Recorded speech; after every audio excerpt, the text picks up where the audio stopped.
আপনাদেরকে মকর সংক্রান্তির উপলক্ষে অনেক অনেক শুভেচ্ছা। আজ আমি পুর পিঠা বানাচ্ছি।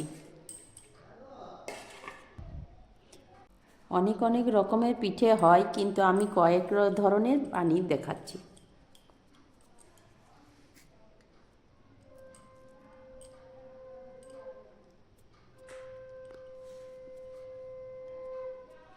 এটা এক ধরনের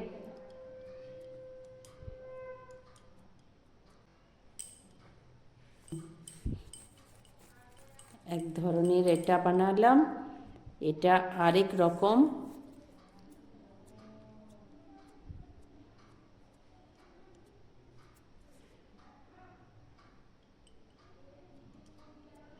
এইভাবে মুড়ে চিপে দিলেই হয়ে যায়।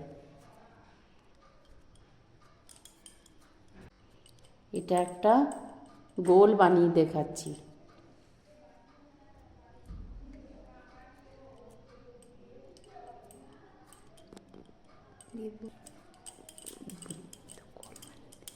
এটা একটা গোল পিঠে বানিয়ে দেখালাম। একটা রসগোল্লা বানিয়ে নিলাম। এটা একটা বানিয়ে দিচ্ছি। এটা 4 কোণে বানাচ্ছি।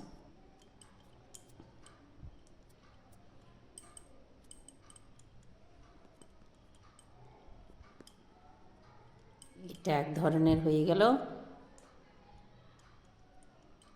আমার পিঠে বানানো হয়ে গেছে। এবার আমি ভাপে সেদ্ধ হতে দেবো 10 মিনিটের জন্য।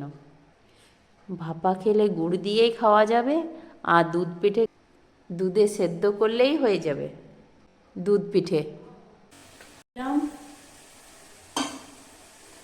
তারপরে দুধটা দিয়ে দিলাম, তাহলে দুধটা তলায় ধরবে না।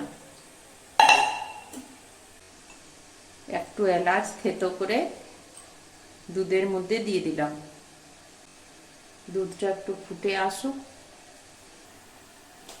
আপনারা যেমন মিষ্টিটা খেতে চান সেই রকম চিনিটাও দিবেন। আমি এখানে 4 চামচ চিনি দিচ্ছি।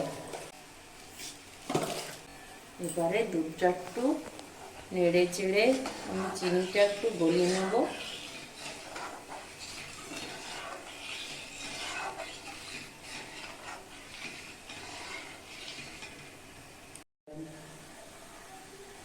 এটা মিশিয়ে নেব।